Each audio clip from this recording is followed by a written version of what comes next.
आपका एक बार स्वागत करता हूं।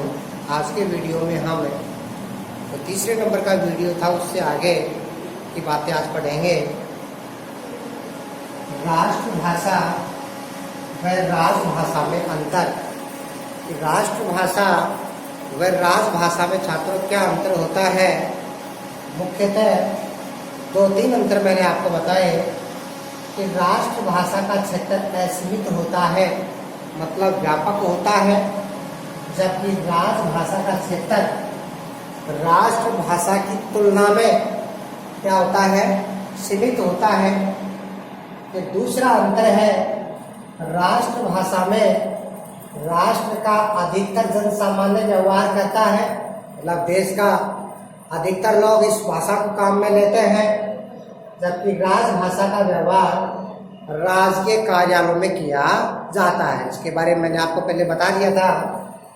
तीसरा अंतर है कि राष्ट्रभाषा जनता की भाषा है, जबकि राजभाषा प्रशासक वर्ग की भाषा होती है। इस प्रकार से आपसे प्रश्न पूछा जाए कि राष्ट्रभाषा व राजभाषा में अंतर स्पष्ट कीजिए, ऐसे आप इस प्रकार से 2 या 3 अंतर आप दर्शा सकते हैं। अगला अंतर आएगा, वो आएगा छात्रों भाषा व बोली में अंतर।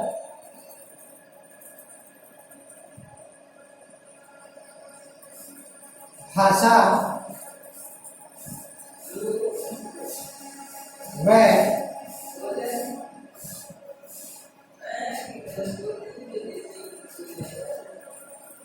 बोली में अंतर। आपसे छात्रों प्रश्न पूछा जाए कि भाषा और बोली में क्या अंतर होता है, तो आप अंतर दर्शाएंगे। वो इधर लिखेंगे आप भाषा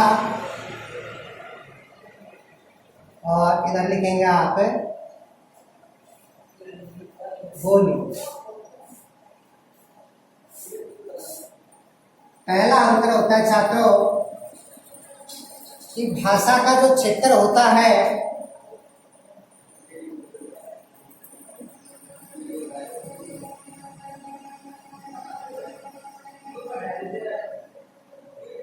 व्यापक होता है,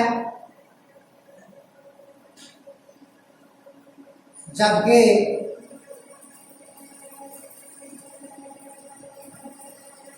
बोली का क्षेत्र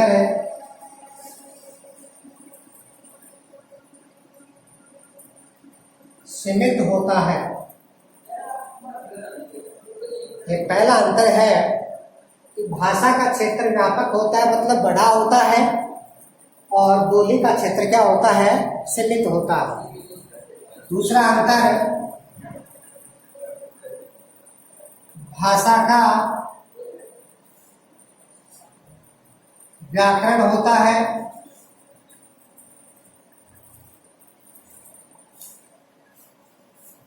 जबकि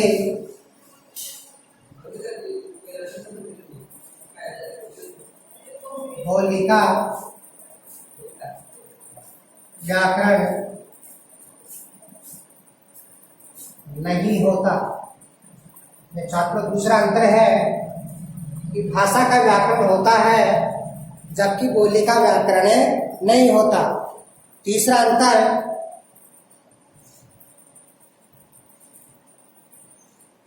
भाषा की लिपि होती है,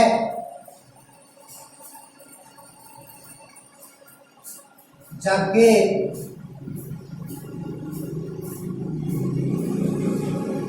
बोली की कोई लिपि नहीं होती। इस प्रकार से छात्रों आप भाषा और बोली में मुख्यतः 3 अंतर दर्शा सकते हैं कि भाषा का क्षेत्र व्यापक होता है, बड़ा होता है, जबकि बोली का क्षेत्र सीमित होता है, छोटा होता है। भाषा का एक व्याकरण होता है, या यूँ कहें कि भाषा के लिए शब्दकोश की आवश्यकता होती है, जबकि बोली के लिए कोई शब्दकोश की आवश्यकता नहीं होती। और तीसरा अंतर है कि भाषा की लिपि होती है, जबकि बोली की कोई लिपि नहीं होती। फिर तीसरा टॉपिक है छात्रों भाषा व लिपि में अंतर। भाषा व लिपि में अंतर। छात्रों, आपसे पूछ लिया जाए कि भाषा व लिपि में क्या अंतर है, तो मुख्यतः हम 2-3 अंतर इनमें बताएंगे कि भाषा और लिपि में क्या अंतर होता है। तो सबसे पहले इधर लिखेंगे भाषा और इधर लिखेंगे लिपि।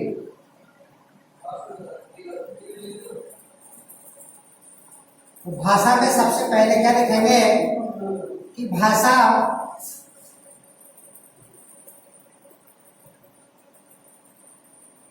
स्वतंत्र परंपरागत ध्वनि व्यवस्था है, जबकि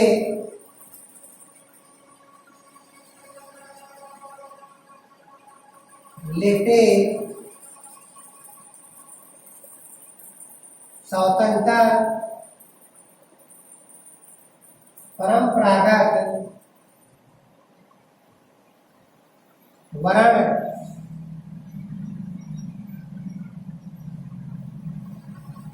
प्रतीकों की व्यवस्था। छात्रों, ये अंतर आप बताएंगे कि भाषा स्वतंत्र परंपरागत ध्वनि व्यवस्था है, जबकि लिपि स्वतंत्र परंपरागत वर्ण प्रतीकों की व्यवस्था है। मतलब भाषा में तो क्या होती है, ध्वनि, और लिपि में क्या होता है छात्रों, वर्ण। दूसरा अंतर है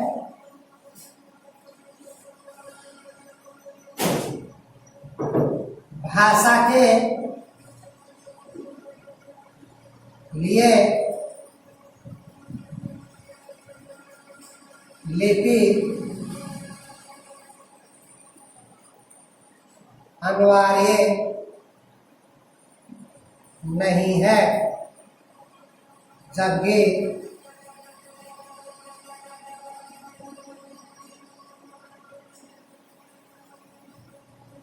लिपि के लिए भाषा अनिवार्य है। तीसरा अंतर है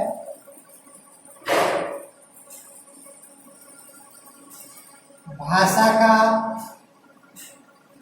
विकास प्राथमिक है,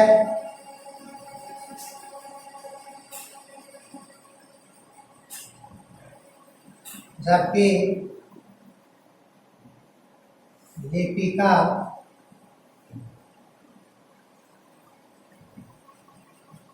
पश्चातवर्ती, मतलब बाद में। तो छात्रों, दूसरा अंतर है भाषा के लिए लिपि अनिवार्य नहीं है, मतलब बोलने में हमें किसी लिपि की आवश्यकता नहीं होती, जबकि लिपि के लिए भाषा अनिवार्य है, क्योंकि लिपि किसे कहते हैं, वर्णों के लिखने के ढंग या तरीके को क्या कहते हैं, लिपि। जब कोई भाषा नहीं होगी तब हम किस भाषा के वर्णों को लिखेंगे, इसलिए कहा जा सकता है कि भाषा के लिए लिपि अनिवार्य नहीं है, क्योंकि बोलने में हमें किसी लिपि की आवश्यकता नहीं होती, लेकिन लिखने में हमें किसी न किसी भाषा की क्या होती है, आवश्यकता होती है। इसलिए कहा जा सकता है कि जबकि लिपि के लिए भाषा अनिवार्य है। और तीसरा अंतर है कि भाषा का विकास प्राथमिक है, पहले भाषा का विकास होता है और उसके बाद लिपि का पश्चातवर्ती। लिपि का विकास क्या होता है, बाद में होता है। पहले भाषा बनती है, उसके बाद में फिर उस भाषा को वर्णों के माध्यम से लिखा जाता है। इस प्रकार से मुख्यतः आप 3 अंतर दर्शा सकते हैं भाषा और लिपि में, कि भाषा स्वतंत्र परंपरागत ध्वनि व्यवस्था है, जबकि लिपि स्वतंत्र परंपरागत वर्ण प्रतीकों की व्यवस्था है। भाषा के लिए लिपि अनिवार्य नहीं है, जबकि लिपि के लिए भाषा अनिवार्य होती है। भाषा का विकास प्राथमिक होता है छात्रों, जबकि लिपि का पश्चातवर्ती। पश्चातवर्ती का मतलब होता है भाषा के बाद। अब उसके बाद में हम अगला टॉपिक पढ़ेंगे विश्व के भाषा परिवार और हिंदी। छात्रों इसमें से भी छोटे छोटे प्रश्न पूछ लिए जाते हैं। टॉपिक का नाम है विश्व के भाषा परिवार और हिंदी।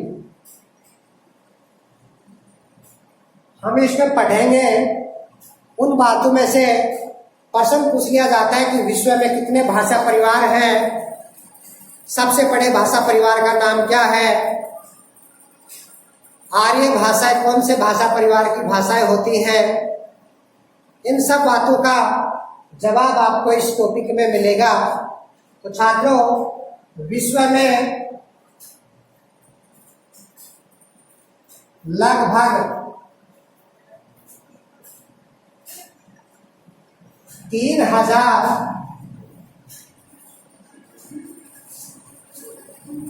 भाषाओं को 13 भाषा परिवारों में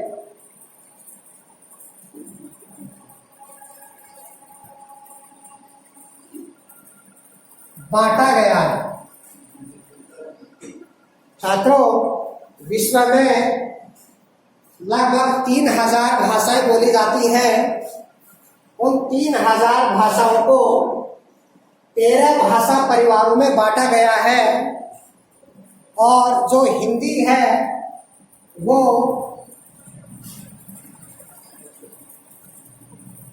भारोपीय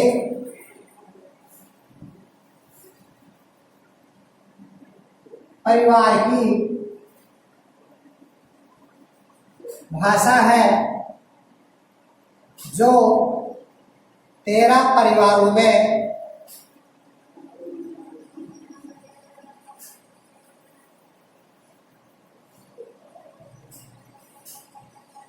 सबसे बड़ा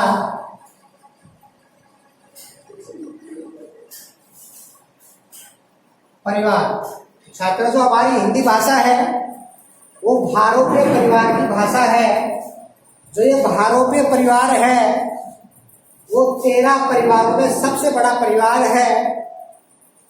भारोपीय परिवार में भारत और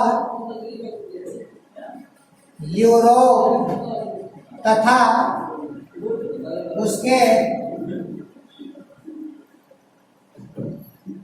जो सीमावर्ती क्षेत्र है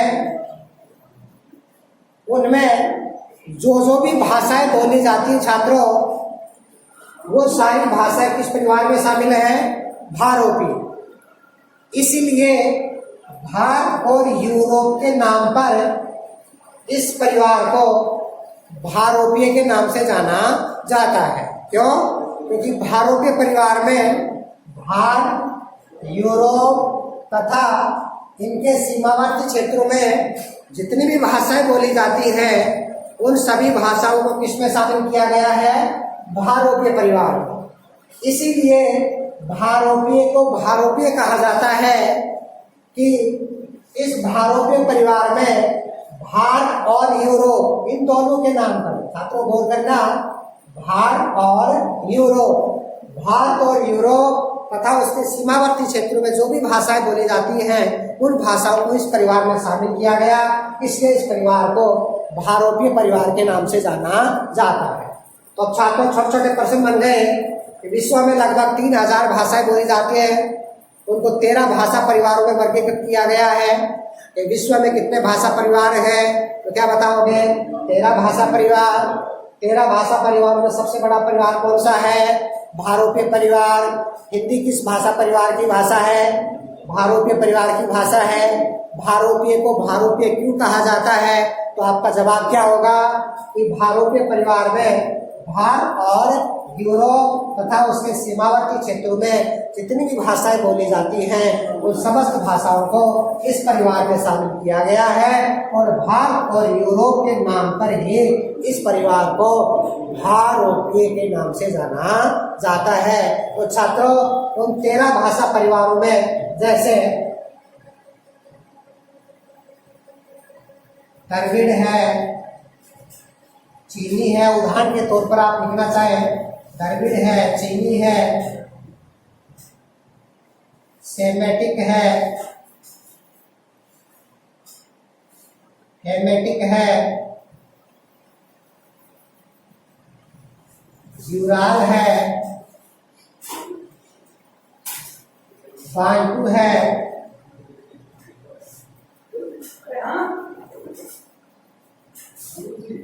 बुशमैन है,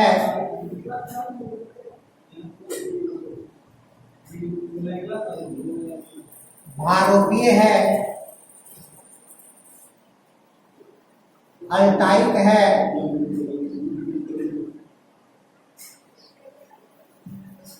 आदि। कुछ एक परिवारों के मैंने नाम बताए जैसे द्रविड़, चीनी, Semitic, Hamitic, Ural, Bantu, Bushman, भारोपीय, अल्टाइक और अमेरिकी। इस प्रकार से ये 13 भाषा परिवार है छात्रों।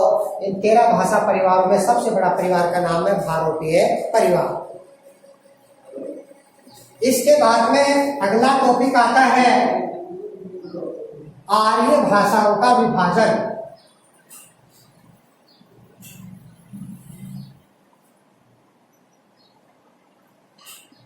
आर्य भाषाओं का विभाजन। आर्य मतलब भारतीय भाषाओं का विभाजन। तो छात्रों, आर्य भाषाओं को 3 भागों में बांटा गया है। नंबर 1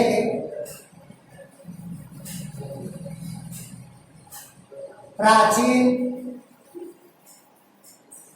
आर्य भाषाएं, इसमें 2 आती है छात्रों। एक तो वैदिक संस्कृत, इसका समय विभाजन है 1500 ईसा पूर्व से 1000 ईसा पूर्व तक। भारत में जो भाषा थे उस भाषा को वैदिक संस्कृत के नाम से जाना जाता है।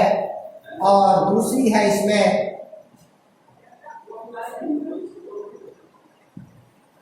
लौकिक संस्कृत। इसका समय विभाजन है छात्रों 1000 ईसा पूर्व से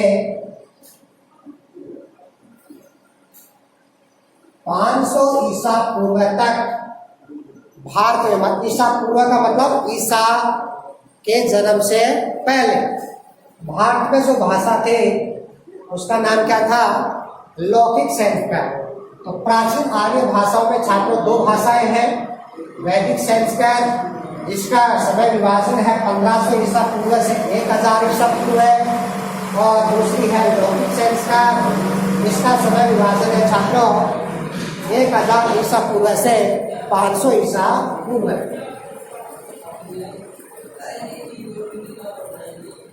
दूसरी है मध्य आर्य भाषा। इसमें छात्रों 3 है। पहली है पाली, दूसरी है प्राकृत और तीसरी है अपभ्रंश। पाली का छात्रों समय विभाजन है 500 ईसा पूर्व से 1 शताब्दी,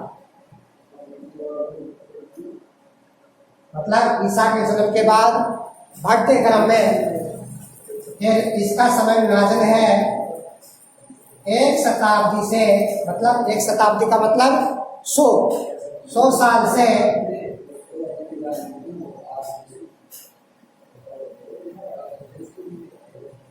5 शताब्दी,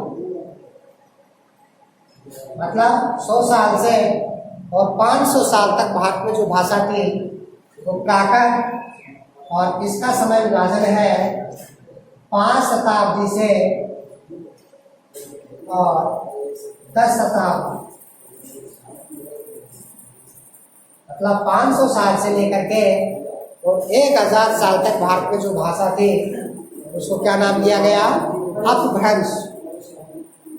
तीसरी आर्य भाषा है आधुनिक।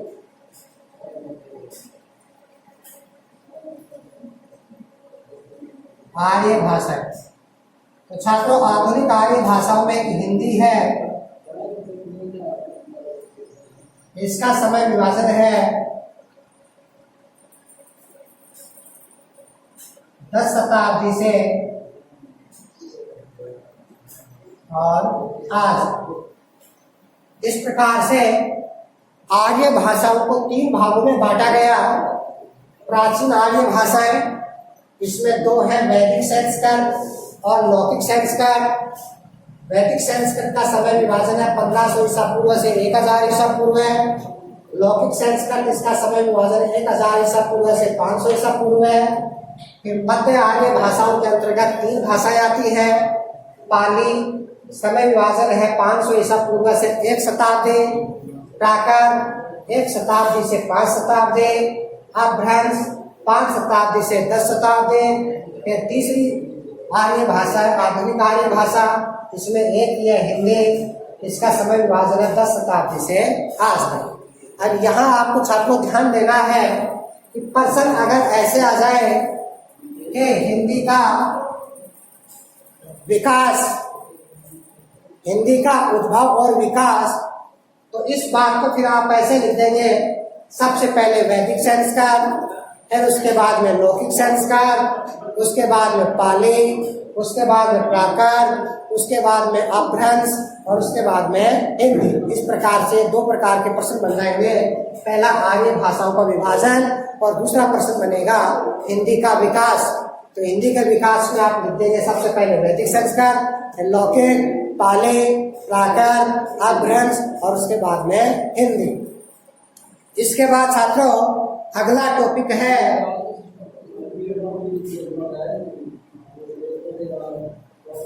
हिंदी के उपभाषाएं। ये छात्रों महत्वपूर्ण टॉपिक है। कई बार इस टॉपिक में से प्रश्न पूछे जाते हैं। मैंने आपको पहले बताया था हिंदी की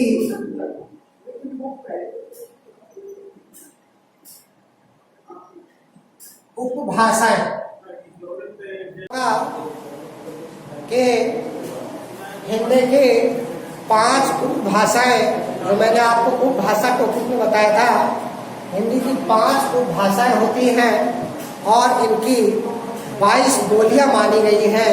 तो छात्रों हम एक डायग्राम के माध्यम से इस बात का अध्ययन करेंगे और उनमें से उस डायग्राम को अच्छी तरीके से याद भी कर लेना है कि बहुत सारी बार इस डायग्राम में से प्रश्न पूछा जाता है।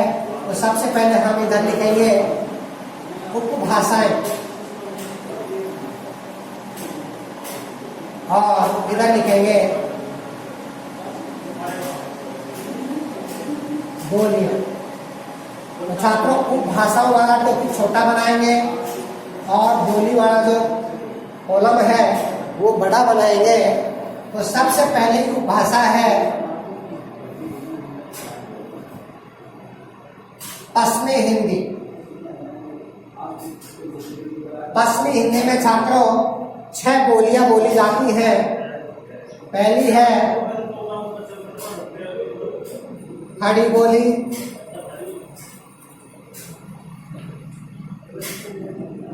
ब्रज,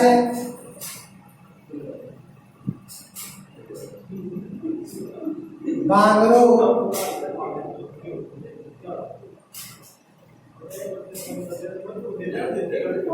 बुंदेली,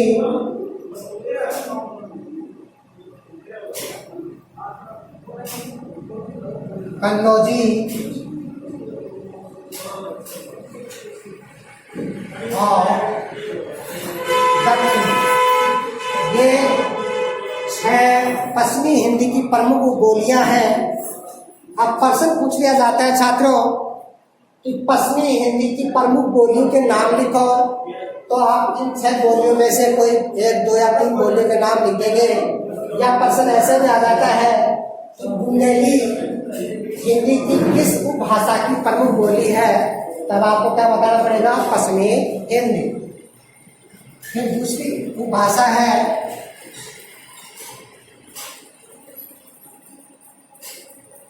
पूर्वी हिंदी। इसकी छात्रों 3 बोलियां हैं, अवधी,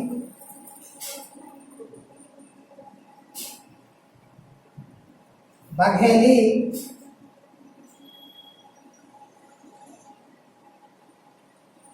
और छत्तीसगढ़ी। फिर तीसरी है छात्रों राजस्थानी। इसकी 7 है मेवाड़ी,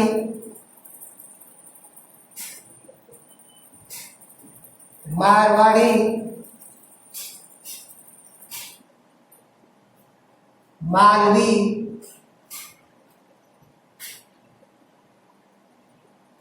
वागड़ी,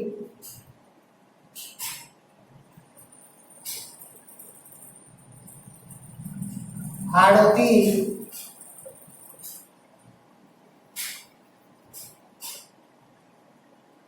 ढूंढाड़ी और मेवाड़ी। ये राजस्थानी भाषा की 7 बोलियां हैं। चौथी भाषा का नाम आता है पहाड़ी। इसकी छात्रों 3 है। पहली है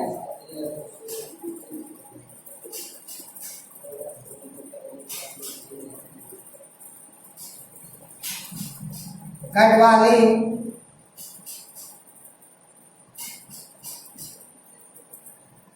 पश्चिमी पहाड़ी और तीसरी है,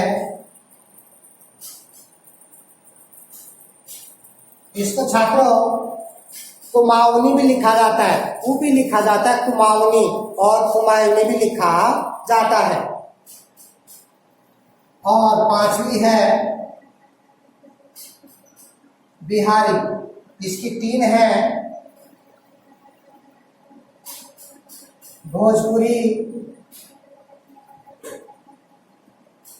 मगही और मैथिली। इस प्रकार से छात्रों ये हिंदी की 5 उपभाषाएं हैं। पश्चिमी हिंदी, पूर्वी हिंदी, राजस्थानी, पहाड़ी और बिहारी। इन 5 उपभाषाओं की 22 बोलियां मैंने आपको लिखवाई। ये छात्रों महत्वपूर्ण टॉपिक है। इसमें लगभग प्रश्न पूछे जाते हैं।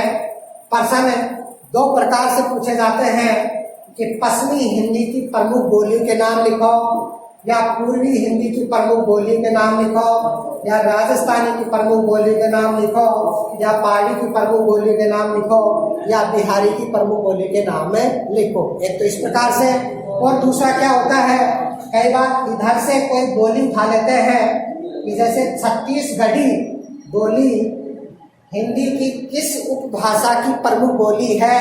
अगर ये आपका पूरा तैयार है तो आप आराम से जवाब देंगे कि छत्तीसगढ़ी जो बोली है वो पूर्वी हिंदी की प्रमुख बोली मानी गई है। इस प्रकार से छात्रों आपको इस डायग्राम को अच्छे से याद करना है। वैसे लिखाने पर मैंने आपको नोट्स में जब लिखवाए थे 3 टॉपिक पूरे करवा रखे थे, उसमें इनकी डिटेल भी बताई गई है, इनका विस्तृत विवरण भी बताया गया कि खड़ी बोली है वो हमारे देश के किन भागों में बोली जाती है, किन क्षेत्र में बोली जाती है, इसका उद्भव कहाँ से हुआ। ब्रज भाषा है वो देश के किन जिलों में बोली जाती है। बांगरू, इसको हरियाणवी भी कहते हैं, तोरवी भी कहते हैं इसको। ये कहाँ बोली जाती है, बुंदेली कहाँ बोली जाती है, कन्नौजी कहाँ बोली जाती है और दक्षिणी कहाँ बोली जाती है। इसके बाद में छात्रों अगला जो टॉपिक, ये भाषा का टॉपिक बिल्कुल कंप्लीट है। अगला टॉपिक आता है व्याकरण।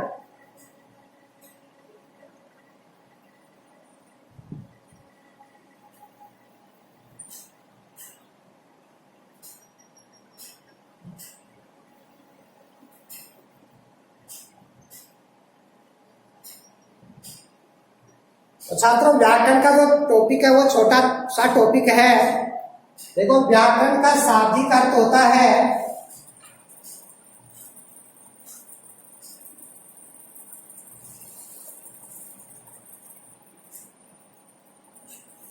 विश्लेषण।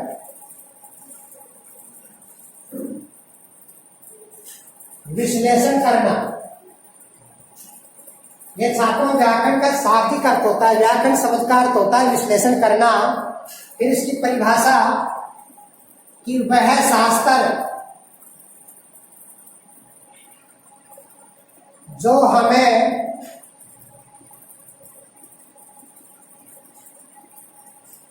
शुद्ध रूप से पढ़ना,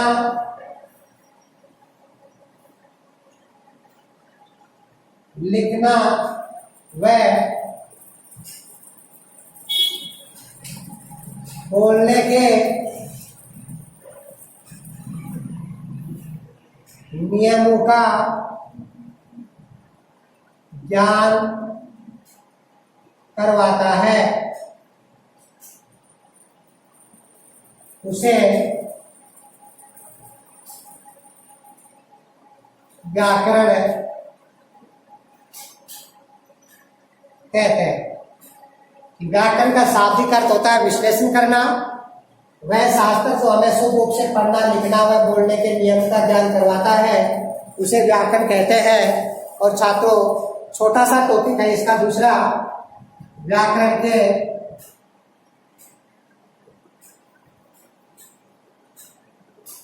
अंग। व्याकरण के 4 अंग होते हैं छात्रों, वर्ण,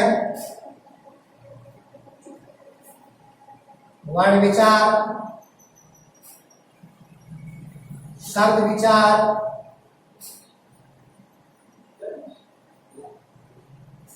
पद विचार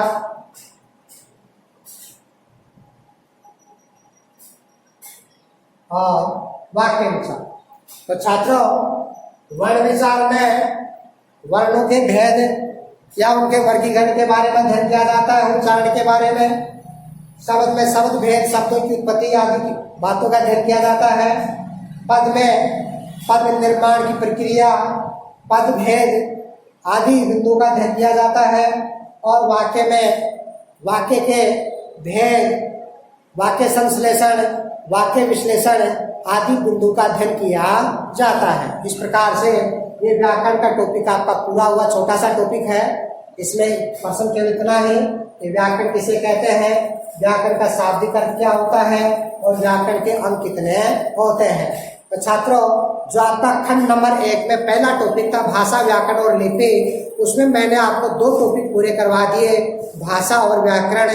अब हम अगले वीडियो में लिपि वाला टॉपिक पढ़ेंगे और उसके बाद में फिर हमें जो खंड नंबर 2 है उसका दूसरा टॉपिक है पद परिचय, उसके बारे में विस्तृत रूप से अध्ययन करेंगे।